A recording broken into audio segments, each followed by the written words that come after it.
뉴스만 틀면 아시죠? 초상집 분위기라 웃지도 못하고 행사도 못하고 이런 어두움이 좀 가려져 있습니다. 그래서 모든 것이 온전치 못하지만 그래도 믿는 사람들은 이런 기회를 통해서 회개의 기회로 삼고 그리고 더 바로 설 수 있도록 우리가 힘을 모아 하나님께 구해야 될 줄 믿습니다. 네, 오늘은 사무엘상 첫 번째 이야기입니다. 사무엘상 첫 번째 이야기인데요. 우리가 지난번에 함께 나누었던 역사적 흐름을 개념으로 봤을 때에 이제 통일 왕국 시대로 들어가는 바로 사무엘상에 도달하게 되었습니다. 우리 자료 한번 보겠습니다.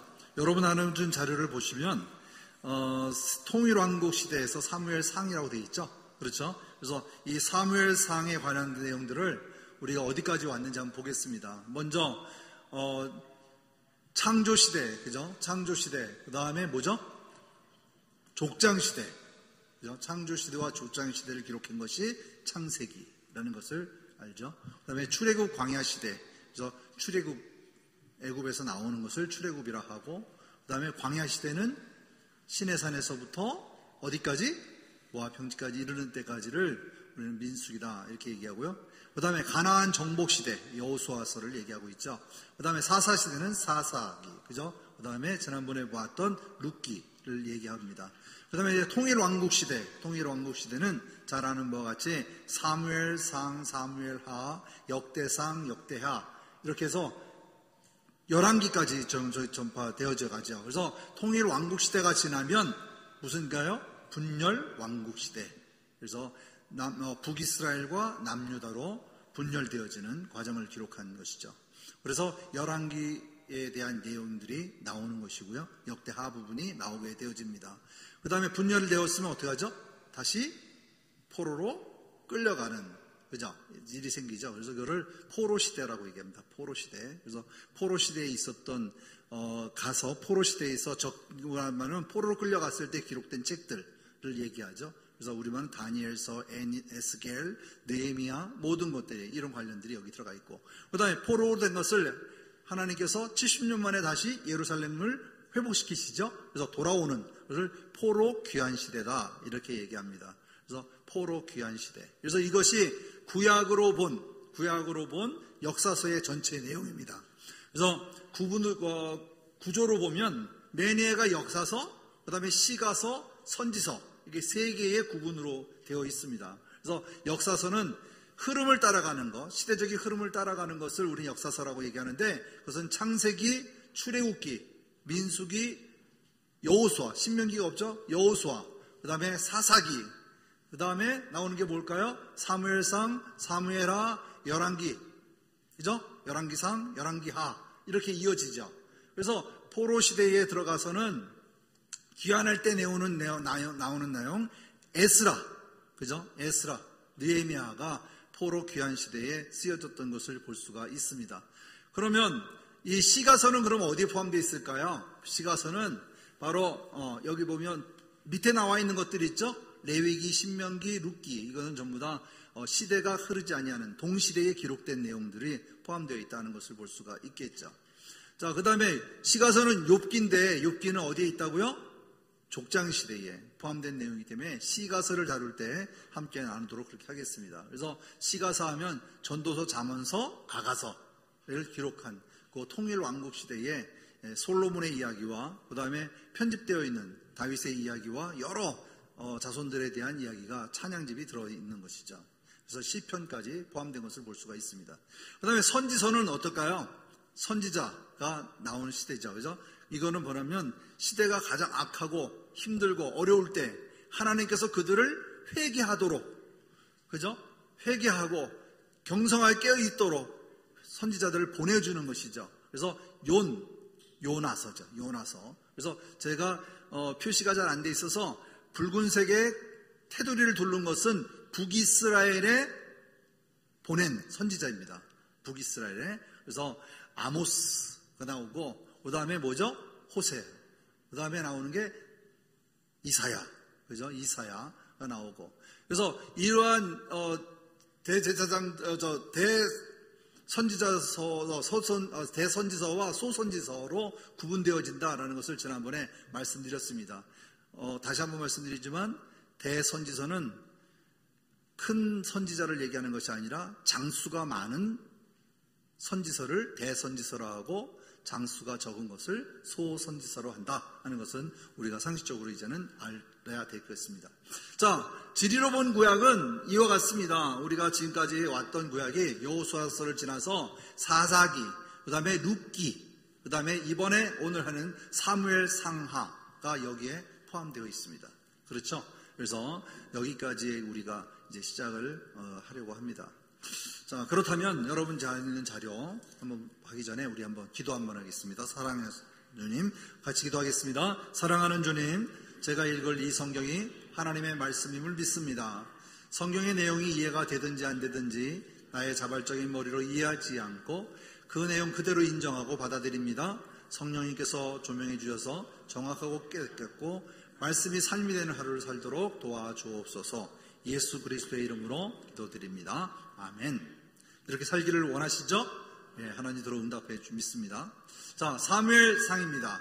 우리 한번 볼륨이 너무 커서 자, 사무엘상 사무엘하의 이야기를 다시 한번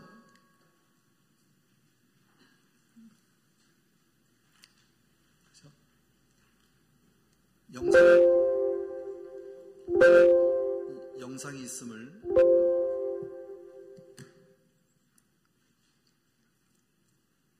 묻겠습니다. 네, 보시죠. 사무엘하. 현대 성경에는 이 둘이 나눠져 있지만 실은 분량 때문에 나눈 것뿐 원래는 하나의 일관된 이야기인데요. 이 영상에서는 사무엘상을 다루겠습니다.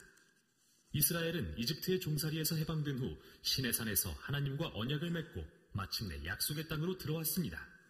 그 땅에서 이스라엘은 하나님께 신실하고 언약의 계명에 순종해야 했지만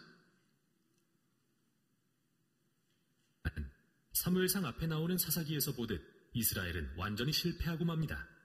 도덕적 혼란의 시기에 이스라엘에 지혜롭고 신실한 지도자가 필요했던 거죠. 바로 이 책이 이 필요에 답을 줍니다. 사무엘 상하의 이야기는 세 주요 인물에 초점을 맞추는데요. 선지자 사무엘, 이 책의 이름이죠. 사울 왕, 그리고 다윗 왕입니다.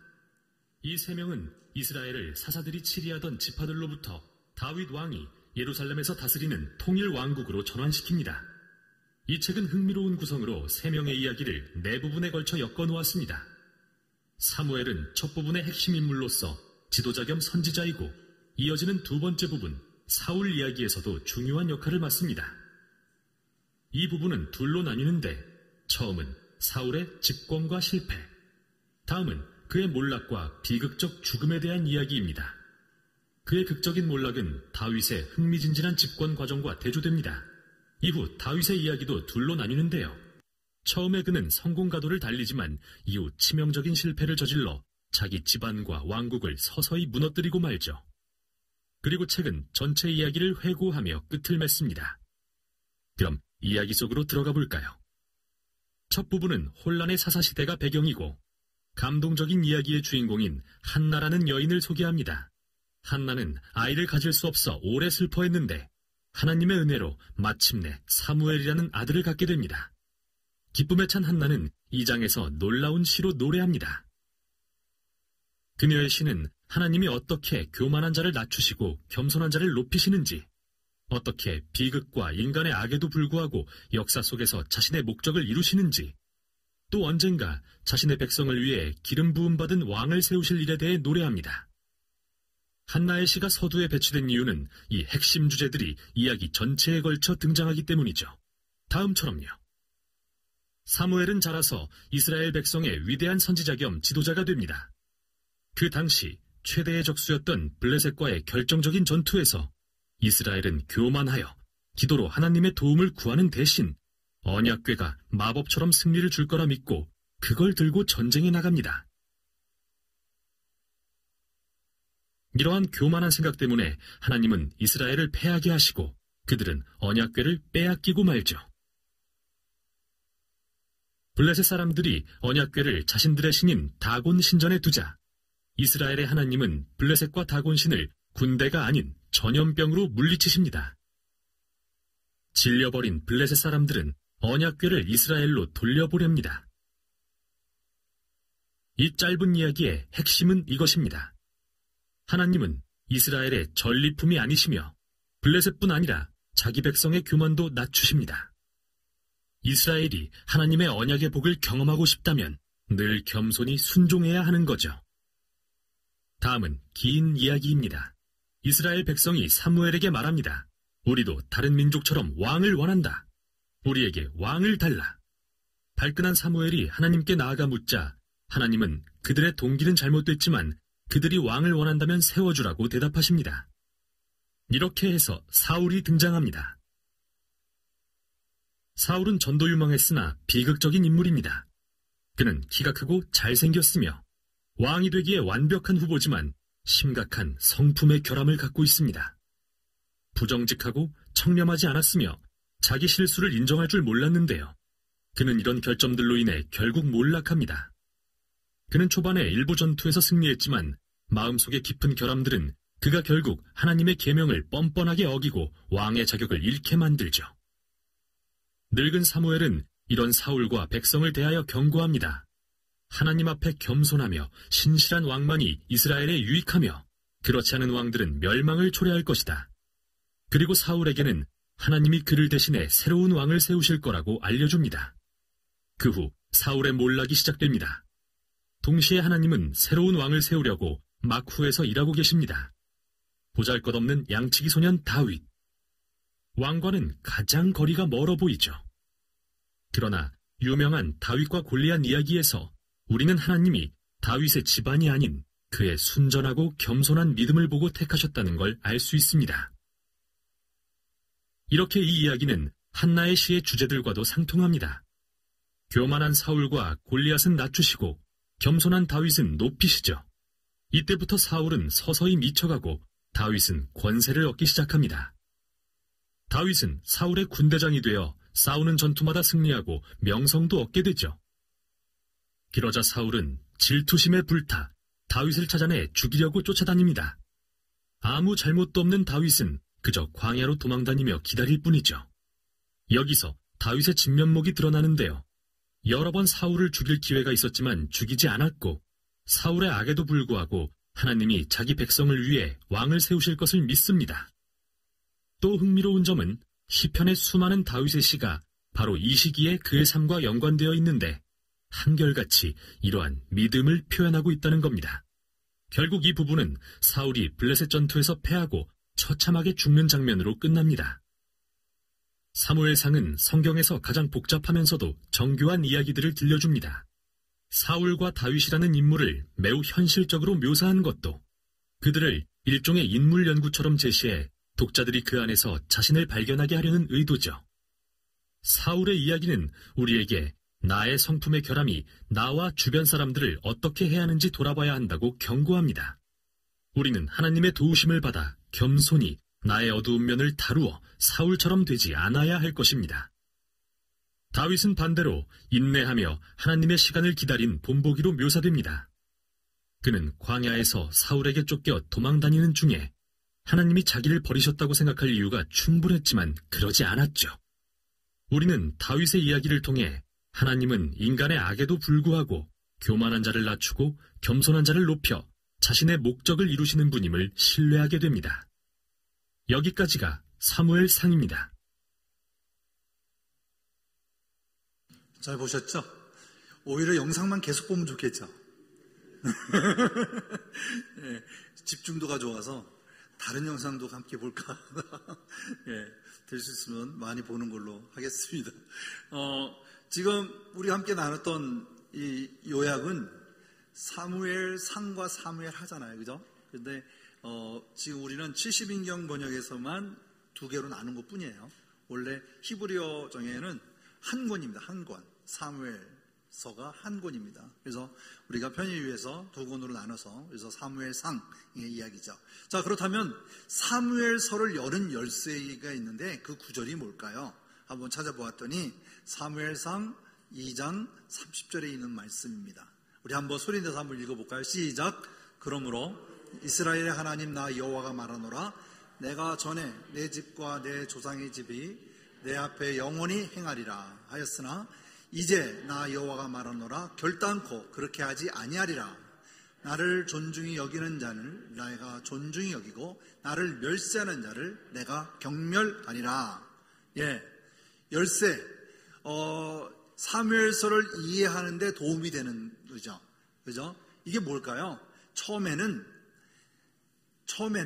나 여호와가 나를 믿는 모든 자에게 내 앞에서 이루어지는 모든 일에 축복이 있으리라, 영원할 것이다 라고 얘기했었어요. 하지만 이제는 내가 그렇게 하지 않겠다. 누가?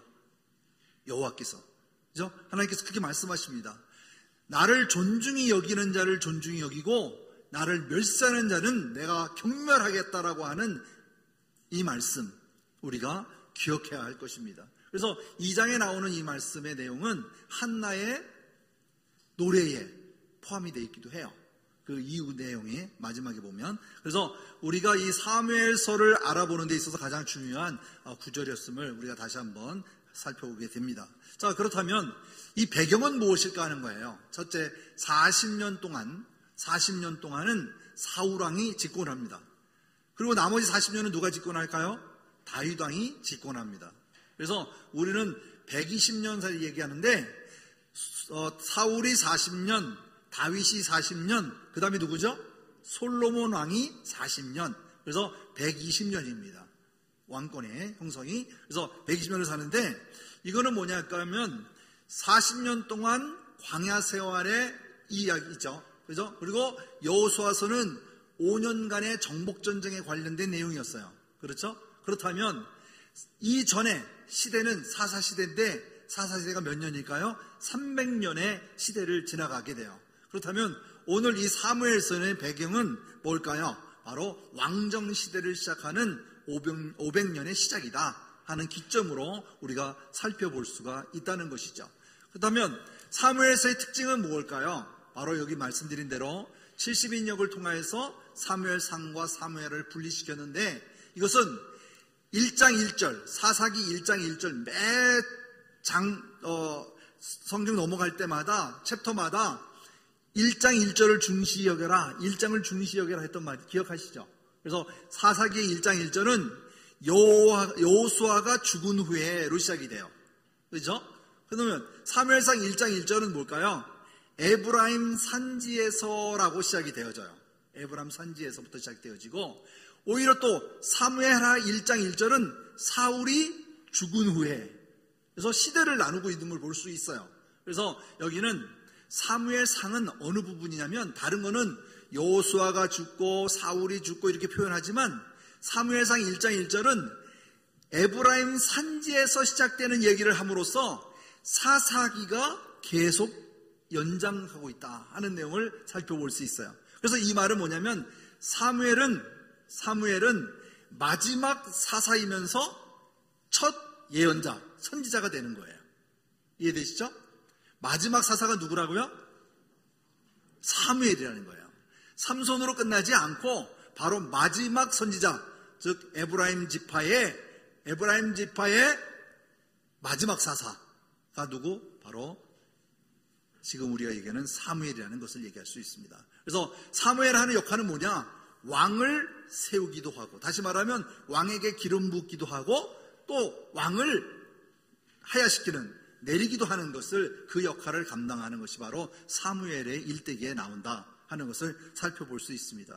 그렇다면 사무엘을 전체로 봤을 때에 31장까지 나오는 내용을 좀 살펴보면, 여러분 가지고 있는 자료, 글씨가 작기 때문에 보시면 3페이지에 보면 이 사무엘상은 먼저 마지막 사사의 이야기로 1장에서 8장까지 이야기가 나옵니다. 1장에서 8장 그런 이야기가 나오고, 두 번째로는 사울 왕에 대한 첫 번째 왕, 다시 말해 이스라엘의 첫 번째 왕인 사울의 왕에 대해서 15장까지 기록이 되어 있습니다.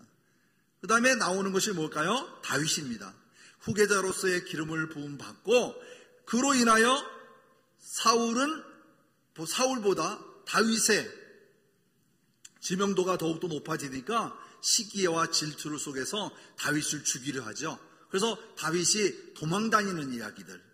그래서 맨 마지막에 사울이 죽음으로써 31장의 마지막을 마치게 되어지는 내용입니다. 이게 바로 사무엘상에서 나오는 내용들이에요. 여기서 가장 우리가 생각해 봐야 될 것은 뭐냐면 사사시대를 마무리하면서 사울왕을 세울 때 누가 원하는 것이죠? 백성들이 원하는 왕이에요. 그죠? 백성들이 원하여서 아까도 우리 요약에서 보았지만 하나님께서 백성들이 원하는 대로 들어주어라 해서 세운 왕이 바로 사울왕이에요. 하지만 다윗왕은 누가 세웠어요? 하나님이 세우시는 왕이에요. 이해되시죠? 이 두 가지의 왕에 대한 조건도 우리가 살펴볼 수 있겠습니다. 자, 시대적으로 보면 여러분 자료에도 잘 나와 있는데요. 한번 보면 그래도 이 정도는 알아야 되지 않을까요? 그죠? 주전, 예수님이 이 땅에 오시기 전을 주전이라고 말하는데 BC 1091년입니다. 지금부터 한 3000년 전 얘기죠. 그래서 사무엘 마지막 사서로 분류받은 게 1091년이었다. 이렇게 보시면 됩니다. 그렇다면 다윗 왕의 출생은 몇 년일까요? 1040년경으로 봅니다. 1040년 이렇게 보게 되고, 그 다음에 사무엘이 죽은 연도가 주전 1017년입니다. 1017년. 그래서 사울이 죽음이 1010년으로 봅니다. 그래서 대략적으로 요세푸스 역사학자의 그 개념적으로 이렇게 나눠보면 이 정도의 시대의 흐름이 말씀 속에 연대하고 맞다라고 보아지는 것입니다. 왜냐하면 이 연대를 세우는 거는요, 그냥 세워지는 게 아니에요. 그죠? 역사서를 살펴보지만 그 시대의 왕의 인물들의 이름과 그다음 역사의 흐름에 대해서 그것을 분석해가지고 연대를 매기게 되거든요. 그래서 앞으로 우리가 사무엘상을 나가면서 보면 많은 이야기가 나와요. 그죠? 거기에 보면 이제 나와야 될 게 뭘까요?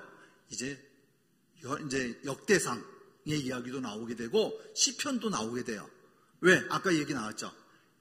도망다니면서 나왔던 그의 다윗의 시들이 다 여기에 포함되어 있는 내용들이 시편이 있기 때문에 중간에 시편도 소개할 기회가 있을 거로 보아집니다. 이 정도 그냥 우리가 연대로 생각하면 사무엘상은 1091년 정도에 쓰여진 책이구나 이렇게만 우리가 기억하시면 될 것 같습니다. 자, 그렇다면 사무엘서가 가지고 있는 내용의 특징이 무엇일까 하는 거죠. 그죠? 특징이 무엇일까? 자, 하나님께서 사사시대의 마지막으로 준비한 게 무엇일까 하는 거예요. 그래서 사무엘상 3장 1절 말씀, 어린 사무엘은 엘리 밑에서 여호와를 섬겼습니다. 그때는 여호와께서 사람들에게 직접 말씀하시는 일이 거의 없습니다. 그리고 사람들이 환상을 보는 일도 거의 없었습니다 라고 얘기하죠. 이 말이 뭘까요? 이 말을 자세히 살펴보면 사사시대는 어떤 시대예요? 암울한 시대예요. 그죠? 그렇기 때문에 하나님께서 이 일을 들어 쓰심에 있어서 응하지 않았던 시대. 그죠? 바로 그래서 그때에는 하나님께서 사람들에게 직접 말씀하신 일이 거의 없었다라고 얘기를 하는 거예요. 하나님의 일하심이 없다는 거예요. 누굴 향해서? 그 시대에 향해서. 왜? 너무 악하고, 그죠? 이 가나안의 그 모든 풍습이나 하나님을 제일주의로 삼기지 아니하는 일 때문에 하나님은 그로 인하여 거의 드러나지 않았다. 더군다나 사람들이 환상을 보는 일도 거의 없었다. 이렇게 얘기하는 거예요. 그래서 레위지파 중에 사무엘 제사장을 배출한 것은 하나님의 역사하심의 은총이다. 다시 말하면 회복의 기회로 삼는, 이스라엘을 그래도 사랑과 긍휼로 회복할 수 있도록 바로 사무엘을 세우셨다 하는 것을 우리가 살펴볼 수 있는 것이죠. 그래서 사무엘은 왕정을 수립하는 데 있어서 쓰임받는 마지막 사사이기도 하고, 이 사사의 이야기가 왕으로 들어가는 것은 사울의 이야기보다도 누구를 초점을 맞췄다고요? 다윗에 초점을 맞춰서 나가는 것입니다. 그래서 우리가 사사기의 맨 마지막에 보면 사울의 이야기가 나오지 않냐고, 누구가 왕의 끝으로 나오죠? 다윗의 조상이 얘기가 나오는 것입니다. 다시 말하면 예수 그리스도의 표징이 될 수 있는 게 바로 구원자인 그 바로 사무엘도 하나님의 구속사적인 그 모형으로 드러나는 것을 볼 수가 있습니다. 그렇다면 이 사무엘상에 드러나는 내용의 특징을 다시 한번 볼게요. 이것은 사사시대의 신정정치에서 왕정정치에 전환하는 그런 시기의 역사다, 이렇게 볼 수가 있습니다. 그래서 사무엘상 10장 24절 말씀에 보면 사무엘이 모든 백성에게 이르되 너희는 여호와께서 택하신 자를 보느냐. 모든 백성 중에 뭐라고 써있죠? 예? 제가 잘 안 보이네. 짝하리가 없느니라 하니 모든 백성이 왕의 만세를 외쳐 부르니라. 바로 여기서 보면 하나님의 계획은 뭐였을까요? 바로 젖과 꿀이 흐르는 가나안 땅에서 하나님의 말씀에 순종하여 이스라엘 백성들이 살아가는 바로 신정정치, 말씀 정치에 줄을 두었던 것이죠.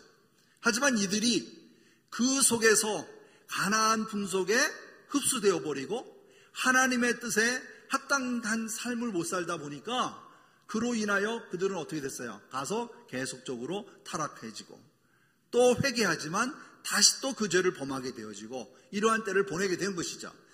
이제는 그들이 원하는 것도 뭐냐면 새로운 다시 말하면 다른 지역에서의 침략을 너무 많이 받으니까 그들에게는 뭐가 있어요? 왕이 있어요. 그러니까 우리에게도 왕을 주면 이러한 침략에서도 우리가 이길 수 있겠다, 체계를 가져갈 수 있겠다 해가지고 왕을 달라고 요구하는 것입니다. 그래서 이제는 신본 정치에서 왕정 정치로 바뀌는 그 전환의 시대다라고 말할 수가 있겠죠. 그래서 사사시대와 사울치하에서의 왕국이 성립 때까지 이 사무엘 상이 연결되고 있는 것을 볼 수가 있습니다. 자, 그렇다면 이 역사적인 구조는 어떨까요? 하는 것을 보고자 하는 건데요. 여기 보면 사울왕, 그죠? 사울왕 다음에 누구죠? 다윗왕. 그 다음이 솔로몬입니다. 솔로몬, 그죠? 그래서 사울왕과 다윗왕과 솔로몬 왕이 있는데 여기서 어떻게 되죠? 분열이 되어집니다. 왕국이 분열이 되어지는데 이 분열되고 나서 북쪽에는 여로보암, 그죠? 그 다음에 밑으로는 르호보암, 이렇게 해서 왕들의 시대가 구분되어집니다. 말씀은 어떨까요? 사무엘상에서는 바로 이와 같이 8장에서 18장까지가 사울에 대한 이야기, 그리고 같은 시대의 이야기가 역대기에 들어있어요. 역대상에. 이해되시죠? 역대상에 기록되어 있어요. 그 다음에 다윗의 이야기는 사무엘상 16장부터 사무엘하 16장까지 기록되어 있어요. 그 다음에 역대상 10장부터 29장까지 기록되어 있는 것을 살펴볼 수 있겠죠. 그 다음에 솔로몬의 이야기와 이런 것들은 열왕기상, 역대하의 이야기가 기록이 되어 있고 그 외에 왕국에 대한 열왕의 이야기는 열왕기상 12장부터 16장까지, 역대하 10장부터 16장까지 이렇게 기록된 것을 우리가 역사적인 구조를 통해서 성경이 어느 시대에 쓰여졌는지를 살펴볼 수 있겠습니다. 그래서 여러분이 가지고 있는 항상 성경책을 볼 때에 이 역사적인 흐름을 같이 보시면 굉장히 득이 돼요. 그래서 사무엘서가 나가는 역사서에 역대기는 어디에 대한 이야기라고요? 예배 중심, 선지적인 개념에서 쓰기 때문에 다윗의 실패한 이야기라든지 이런 기록은 역대기에는 기록되어 있지 않아요. 그래서 항상 하나님의 신본주의 정신으로 보기 때문에 그것은 쓰여지지 않다. 그래서 바라보는 것은 뭐에서 본다? 바로 두 가지 방면에서 쳐다볼 수 있게 되죠. 성경도 그런 관점에서 보게 되는 것이죠. 자, 그렇다면 그럼 사무엘은 뭘까요? 사무엘은 사울 시대에서부터 어디까지? 선지자로서의 다윗의 때까지 이어가는 것입니다. 다윗 때까지. 그래서 다윗을 세우는 일까지 이루어져 가는 것이 바로 사무엘이 선지자로서의 삶을 바뀌는 것. 하지만 그가 본연이 뭐예요? 제사장이잖아요. 그래서 제사장의 일을 겸하여 그 일을 감당하는 것을 우리가 살펴볼 수 있겠습니다. 이것을 한 도표로 보니까 이렇게 나와 있더라고요. 사울, 다윗, 솔로몬. 그래서 이스라엘과 유다 왕국에 분열돼서 북이스라엘은 아수르의 망해서 포로로 잡혀가게 되어지고 남유다는 바빌론의, 그죠? 패망해서 포로로 끌려가게 되는 이야기가 사무엘상, 사무엘하, 열왕기상, 열왕기하까지 기록되어 있다 하는 것을 우리가 살펴볼 수 있겠습니다. 그 다음에 또 하나 볼게요. 구조로 보면 1장부터 8장까지 이야기와 9장부터 마지막 31장까지의 이야기인데, 여기에는 전적으로 이야기가 누구의 이야기냐면 사무엘과 사울의 이야기예요. 그래서 사무엘은 신정정치의 이 때의 이야기고, 또 이 사울은 왕정정치 시작의 이야기잖아요. 그렇죠? 그래서 사사와 왕으로 구분이 되어집니다. 그래서 사무엘은 순수한 하나님이 세우신 사사이기 때문에 하나님의 말씀에 순종하고 하나님께 복종해요. 하지만 사울은 아까도 얘기했지만 성품이 좋지 않아서 자기 자신을 의지하는 거죠. 자존감이 강한 거죠. 그래서 하나님에 대한 모든 일을 거부하고 자기의 뜻에 합당성을 부여하냐. 그렇지만 사무엘은 항상 하나님을 바라볼 뿐이지 사람을 바라보지 않는, 다시 말하면 하나님을 거부하지 않냐고 사람들을 거부하는 이런 삶을 살았던 사무엘을 우리가 살펴볼 수 있겠죠. 그래서 여기에 대한 결과는 뭘까요? 중요한 것은 뭘까요? 자세히 보면 왜 아들들은 밑으로 떨어지고 또 사울은 또 밑으로 화살표가 내려간 걸 볼 수 있죠. 전부 다 내리막길을 걷는 것을 또 볼 수 있어요. 그래서 나중에 한번 살펴보겠습니다만은 엘리의 두 아들과 그 다음에 사무엘의 그 자손들과 또 사울의 자손들도 전부 다 하나님의 뜻에 합당치 못한 삶을 통하여서 그저 퇴락을 걷는 그런 길을 걷는 것을 우리가 성경에서 찾아볼 수가 있겠습니다. 그래서 사무엘상에는 두 사람의 통치자를 보면 사울과 사무엘의 그 과정이 너무나 다른 과정을 우리가 살펴볼 수 있다 하는 것입니다. 그래서 여러분 자료에도 있는 장별 내용으로 살펴보면 먼저 1장에서 3장, 4장에서 6장, 7장까지 내용들을 이렇게 전부 보면 사무엘에 대한 이야기죠. 그죠? 사무엘의 출생, 그 다음에 4장에서 6장까지는 법궤, 블레셋에다가 법궤를 빼앗기는 이야기, 그리고 돌아오는 이야기를 기록한 것이 바로 법궤 이야기가 되겠고요.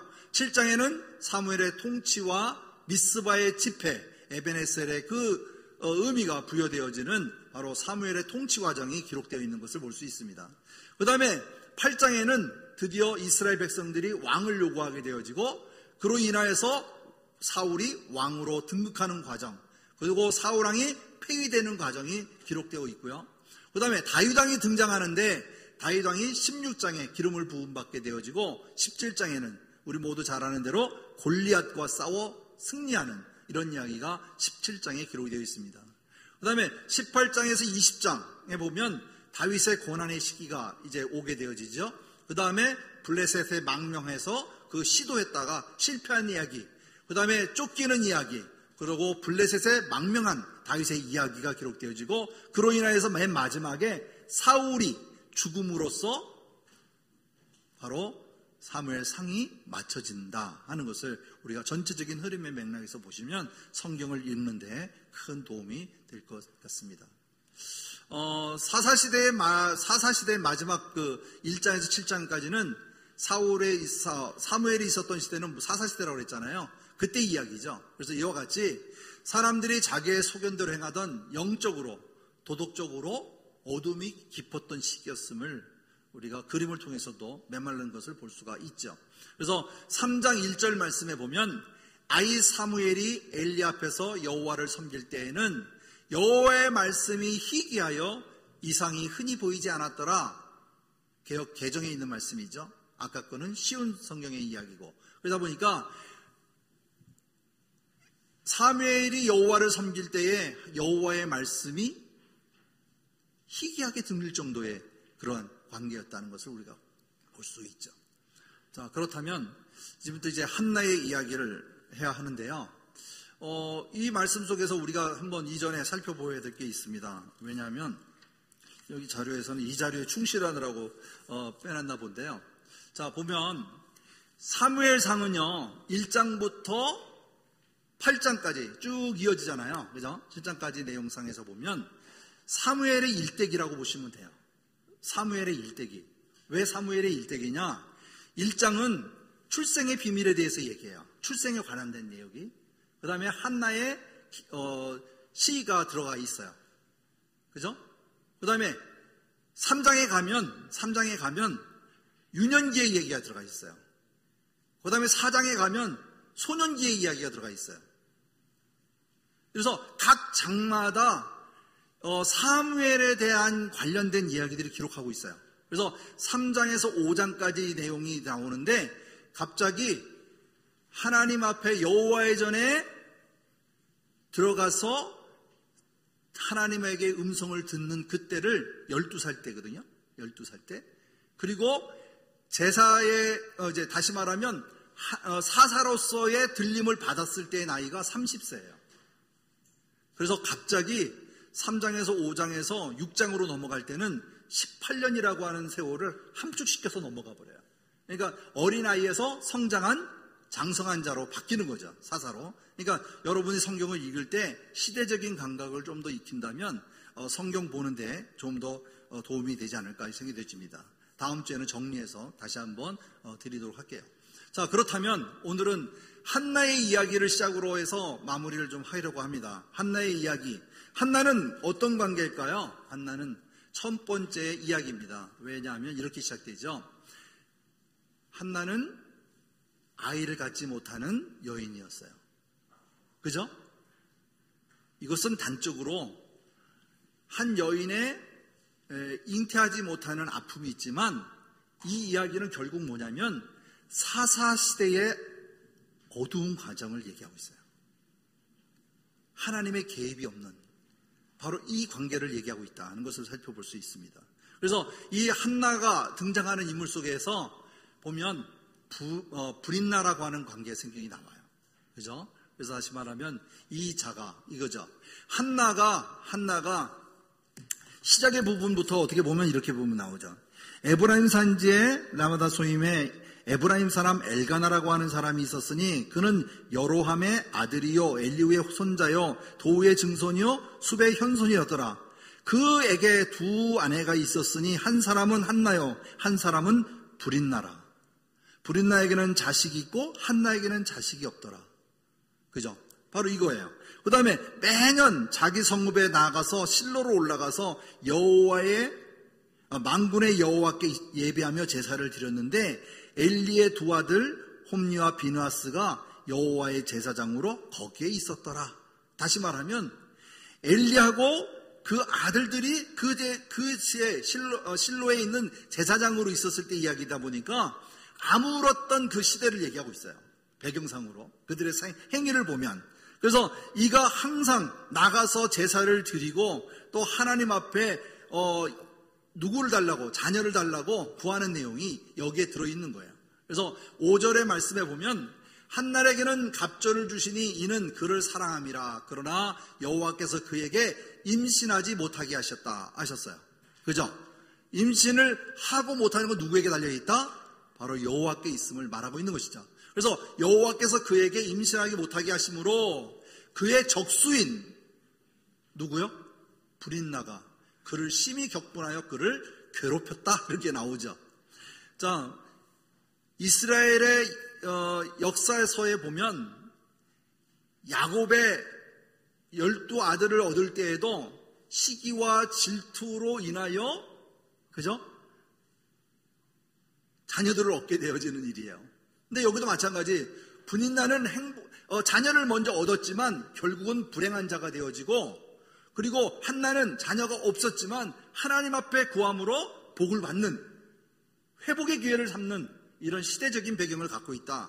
암시하는 것을 볼 수 있다는 걸 볼 수 있어요. 그래서 여기 보면 7절 말씀에 매년 한나가 여호와의 집에 올라갈 때마다 남편이 그와 같이 하매 브린나가 그를 격분시킴으로 그가 울고 먹지 아니하였다. 이렇게 얘기해요. 다시 말하면 그래도 누구를 더 사랑했을까요? 야곱이 라헬을 더욱 사랑해서 그죠? 요셉을 얻었고 그 다음에 베냐민을 얻었고 사랑하지만 얻지 못하는 그때 바로 그거는 얼마나 마음이 아플까요? 바로 여기서도 여호와의 집에 올라갈 때마다 매년 올라가서 기도할 때마다 자녀를 달라고 기도했지만 하나님이 허락하지 아니었을 때 그죠? 그래도 남편은 항상 갈 때마다 같이 행하였다는 것을 얘기합니다. 자, 볼게요. 한나의 뜻은 은혜를 입은 자다. 그죠? 은혜를 입은 여인이라는 얘기하고, 분인나는 열매로 무성한 가지다. 이렇게 얘기합니다. 그래서 시작은 한나로 시작되어지고, 그 다음에 마무리는 바로 분인나와 한나의 이야기에서 한나로 끝나는 것을 살펴볼 수 있어요. 그래서 축복의 부분인데요. 그래서 저는 이렇게 웨스트민스 신앙고백에 보면 178문에 보면 이렇게 나옵니다. 기도란 무엇인가요? 예? 기도란 무엇인가? 이게 나와요. 우리 한번 읽어볼까요? 빨간 글씨 답에서 기도는 시작. 기도는 그리스도의 이름으로 성령의 도우심에 의해 우리의 소원들을 하나님께 올리는 것인데, 우리의 죄들을 자백함과 그의 긍휼함을 감사함으로 인정과 함께 올려드리는 것입니다. 이게 기도입니다. 다시 말하면 성령님의 도우심으로 인하여 우리의 소원을 하나님께 올리는 것인데, 첫째, 우리의 죄를 자백하는 거예요. 그리고 그의 긍휼함을 감사함으로 인정하는 것, 이것을 올려드리는 것이 기도다, 이렇게 말씀하고 있습니다. 그래서 기도는 우리의 필요를 아뢰는 것인데, 성부 하나님께 그리스도의 이름으로 성령의 도우심을 구하는 것이 바로 기도인 것입니다. 오늘 저는 한나의 기도를 시간상 들어갈 수 없어서 여기서 정리합니다. 우리가 기도할 때에 구하는 것들이 참 많잖아요. 그죠? 기도할 때 기도의 제목들이 다 있습니다. 나중에 기도문에 대해서 우리가 다시 한번 얘기 나눌 때가 있겠지만, 하나님 앞에 구하는 그 기도, 그죠? 나중에 한나를 통해서 얻어질 때에 구하는 기도가 어떠한 것인지를 한나를 통해서 한번 점검해 보려고 합니다. 이번에 우리 11월 13일 날 소확행 온스테이지 하잖아요. 근데 이건 제 마음인지도 모르겠어요. 제가 기도가 부족해서 그럴 수도 있어요. 담임 목사님과 사역자들과 또 여러 다행히 모든 분들이 합심하여서 이 일을 위해서 준비하고 한다 하지만, 결국은 그들을 하나님이 예비한 자들과 또 하나님께서 부르시는 이들을 초청하고 그들을 강권하여 부르는 것은 누구예요? 바로 나예요. 간절히 구하고 이런 기회를 통해서 준비하고 행해야 되는데, 각자 집에서 열심히들 기도하는 것 같아. 때는 주어질 때 하는 거예요. 저는 좀 더 우리가 하나님께 구해야 될 것은 뭐냐면, 주어진 때 10월 13일 이 날이 정해졌잖아요. 그리고 지금 모두가 다 합심하여서 일을 하기 위해서 애쓰잖아요. 그죠? 하나님이 모든 과정을 보시는 거거든요. 우리 성도님들도 전부 다 좀 합심하여서 정말 내가 아니면 안 된다는 마음을 가지고 그들을 초청할 마음이 가지고 있어야 돼요. 정말 내가 포기했던 자들도 이번 기회만이라도 한번 초청해서 함께 나와야 되겠다라고 하는 그런 마음을 우리 성도님들이 가져야 돼요. 지금은 이를 위하여서 기도할 때예요. 새벽마다 나와서 기도하는 성도님들 많이 계시지만, 각 선교회별로 이거를 때를 위해서 기도해야 돼요. 우리 교회를 위해서가 아니라 하나님의 영광을 위해서, 구원만들을 세우기 위해서 우리 모두가 다 전심전력할 때라고 보아집니다. 한나의 기도도 나중에 우리가 살펴본 다음에 이야기를 하려고 했는데 시간상 말씀 못 드렸지만, 모두가 다 합심하여서 이를 위하여 기도할 때 소확행이 보는 것으로 끝나지 아니하고 그 안에서 이루어질 하나님의 일하심을 볼 때 놀라운 일을 우리 모두가 발견하게 될 줄 믿습니다. 이것이 바로 나의 하나님께 올려드리는 기도가 아닐까요? 우리 모두가 다 이를 위해서 기도하시고 힘써서 강권하여 세우는 우리 모든 성도님들 되기를 주님의 이름으로 부탁합니다. 다음 주에 이어서 한나의 이야기와 법궤의 이야기 이렇게 들어가면서 전반부에 있는 내용들을 다음 주에 다뤄보도록 하겠습니다. 우리 함께 기도하겠습니다. 사랑의 아버지 하나님, 고맙고 감사합니다. 오늘도 하나님의 뜻과 하나님의 그 사랑하심에 그 감사드리며 오늘도 주님 앞에 간절히 구합니다. 이 시대에 암울한 때와 같이 어렵고 힘든 상황이 있습니다. 아버지 하나님이여, 모두가 다 힘들고 어려운 때에 하나님 우리를 어루만져 주시고 이를 통해서 회개하며 주님 앞에 다시 돌아볼 수 있는 돌아오는 기회가 되도록 축복하여 주옵소서. 11월 13일 날 있을 소확행 온스테이지를 주님 준비하고 있습니다. 우리 온 성도들이 모두가 다 전심전력하여 아버지 하나님 그들을 강권하여 세울 수 있도록 도와주시고 은혜의 자리, 축복의 자리, 그에게 하나님을 만나는 자리를 아버지 하나님이여 우리 모두가 다 세울 수 있도록 축복하여 주옵소서. 출연한 출연진들에게도 함께 나누는 은혜가 되게 하시고 하나님이 기뻐하시는 잔치가 되고 행사가 되어지도록 하나님 함께하여 주시옵소서. 주께 모든 것을 의탁하옵고 살아계신 예수 그리스도의 이름으로 간절히 기도드리옵나이다. 아멘. 주기도문으로서